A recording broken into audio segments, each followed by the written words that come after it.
Guys, welcome back to Medical Coding with Blue. It's Answer Monday. So we will be discussing the answers today from Quiz Friday. If you have if you were using a 2017, 2018, or 2019 CPT book, you should be good to go. If you are using a 2018, 2019 ICD-10 book, you should be good to go. I will be including the answers down in the description box below, along with my email address. So if you have any questions, please feel free to let me know. All right. So are you ready to get started? Okay. Let's go. Number 1, 8-month follow-up status post right carpal tunnel release for the patient's right carpal tunnel. The patient is feeling better since surgery and is released and can return as needed. I got Z09 and Z86.69, which is a personal history of diseases of the nervous system and sense organs. Okay, that's just the title of the code, but that is the code. Okay, number 2 is a right bimalleolar ankle fracture closed initial visit due to a fall from a second-story window. An ORF was performed for the right ankle fracture. What modifier would be appended to the E&M? So I got S82.841A and W13.4XXA. And for the procedure for the ORF, I got 27814 with an RT modifier. And then for the modifier that would be appended to the E&M in this case, it would be a 57 modifier, which is decision for surgery. Granted that the patient had surgery in the same day. Okay? Number 3 was a continuation of that scenario. 3 days later, the patient, 3 days later, after the ORF for the right bimalleolar ankle fracture, the patient returns for a dressing change. What is the diagnosis or diagnoses and procedure for this visit? It is S82.841D, and the procedure code is 99024. Now, you may be asking, why didn't you pick up the dressing change? Because any injury codes, they already include the dressing changes and suture removals. So anytime you have those, it's presumed already that there's going to be that. So you would never, ever, ever, ever, ever code those Z codes with the injury codes. Okay? So remember that one. All right. So number 4. Left carpal wrist sprain initial. After being pulled by a dog, the patient was walking. Strapping was performed to the left wrist.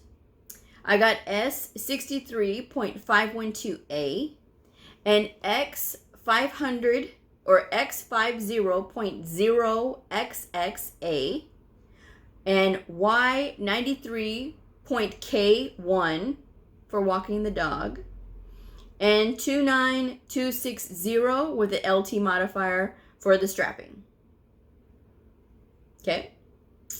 All right. Number 5 is a follow-up 7 days status post matrixectomy for an ingrown nail on the right big toe.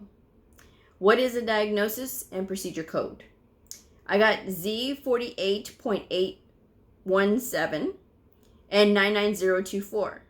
So that Z48.817 is aftercare following surgery for the skin and subcutaneous. So the nails, the hair fall under the integumentary system. So that falls under the skin, okay? So just remember that. Number 6, status post 2 weeks, right knee replacement for severe osteoarthritis. The patient's surgical dressings were changed and the sutures were removed. Z47.1 and Z96.651.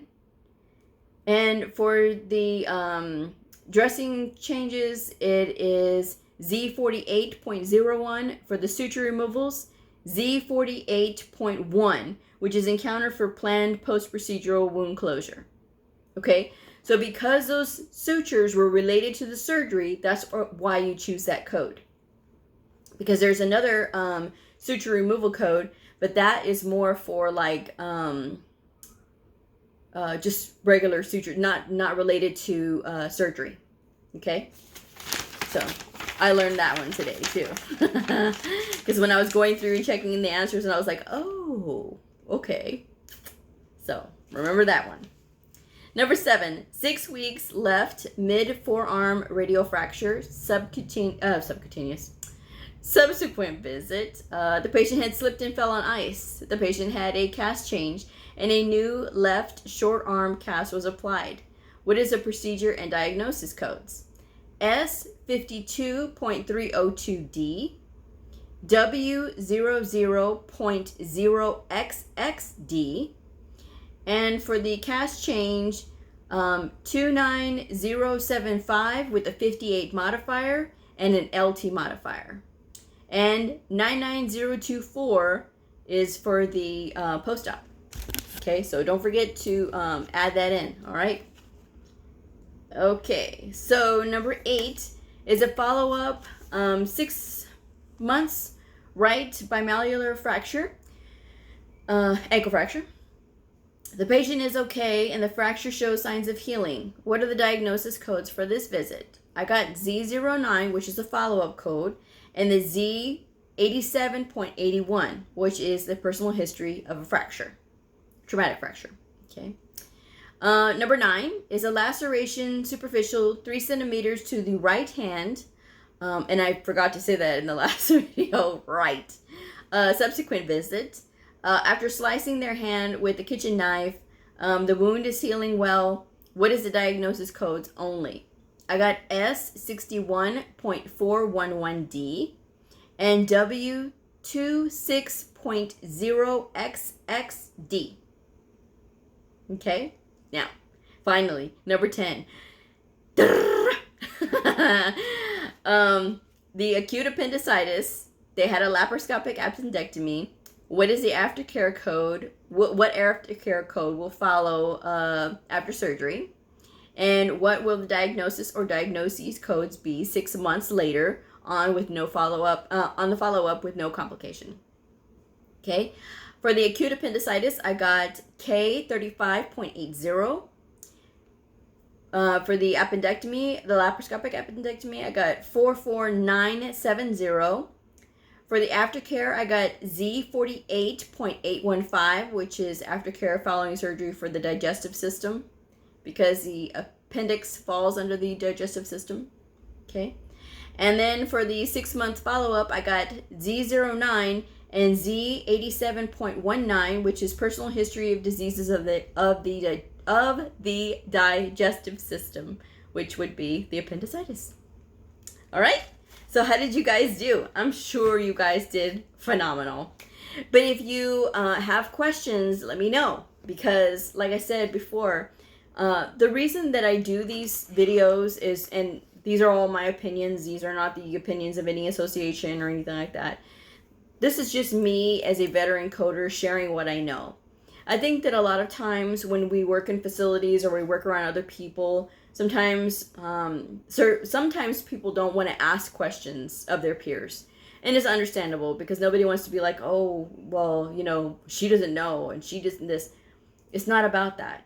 It's about trying to best understand, because the vast majority of us, okay, I'm not going to say all, because there are some doctors that are very ambitious, and they take a medical coding course and they actually do get certified themselves, so they know what's going on.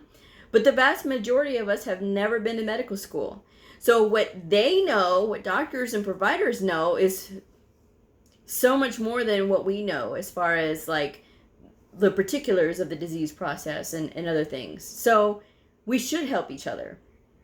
That's why I say I like to share what I know, because I think it's important. You know, I would want this for me, you know, if I was looking and I was trying to find somebody to just talk about these diagnoses and help me to look at it from a different perspective. Because sometimes when we get like in that frame of mind where we're just going one direction, and then it takes somebody else to show us, oh, wait a minute, there's this other thing over here. Did you consider this? So that's where I like to be able to like share our knowledge, you know. So I'm always open to questions. If you guys, you know, have any questions, you can always email me, always comment below or something. just let me know, and I'll be happy to help however I can. Okay, so today I was running around after work, and I had my ceremony today for my 10 years, and it was very nice. My boss said some very nice things about me. I was very touched. I look at all the people that got me here, like that were on my journey, and my mom is the greatest of them all, because she was literally there with me when those times when I didn't feel so confident and I didn't feel like I could keep going because it was really hard, either with the job process or the studying part. Sometimes I would get discouraged if I didn't really understand something, and she would just, give me that encouragement that I needed. So I encourage anybody now that if you're in that same boat and you have somebody that is encouraging you, to thank them, because they are like the reason that, you're going to get where you go, and nobody in medical coding makes it on their own. Nobody. Okay. We all have that hand from somebody else, and that's the point, right?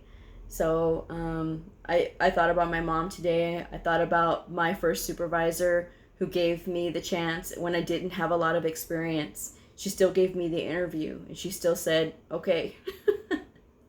And I wouldn't be here if she didn't, But it took a couple of tries for me to get in. But I did. And, I thank my boss now, because she does give me that little bit of flexibility, creativity wise. She knows that I cannot be micromanaged. There are things that stifle creativity. And to me, if you've ever been micromanaged, you understand. And I've been micromanaged one time in my career, and it was extremely stifling. It was like to have that creativity hindered.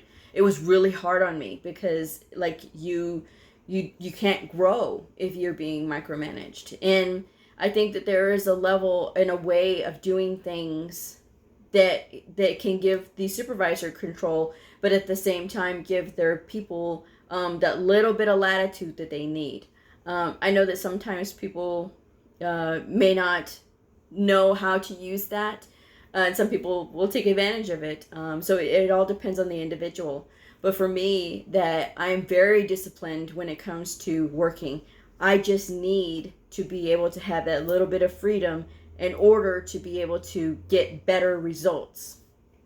And so sometimes we have that little back and forth where I need that little bit more, and she has to be like, Blue, but I have to tell her, I'm like, the end result is either what you want or better, so let's try, and so she does let me have a little bit more creativity, and I appreciate that, and I told her today when I was standing in front of everybody, I said, I have a very good boss, and she lets me have that creativity. She's like, yeah.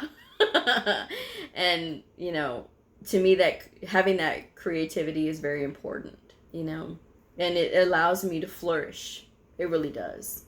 And now that I do this, and I've kicked myself for not thinking of this years ago, but I think everything that you do in life has a place and time for it to be. And this is just this time to be, and I think having the amount of experience that I have now does really help, because, how can you take advice from somebody who's, just in the very early stages, I guess you could, but to have experience helps, so yeah, that's my video for today, y'all. Tomorrow's Q&A Tuesday is shaping up quite nicely. I am going to expand on some of the questions that I've been getting by email, because I think that it's important to discuss things further, but I'm very excited because, like I said, I have this list of topics to talk about, so very exciting stuff. And since this is a short week, I will still be filming on 4th of July. I will still be here because I still have my lesson planned, what I want to talk about. It's not an official lesson, you know, but it is a topic that I do want to discuss. So I will go ahead and wrap this up so that I can go ahead and get these answers in. If you are a medical coder, a medical coding student, somebody curious about the fascinating world of medical coding, a provider or a nurse, I invite you to like and subscribe and follow me on my journey in medical coding. All right, well, I will see y'all tomorrow. Bye.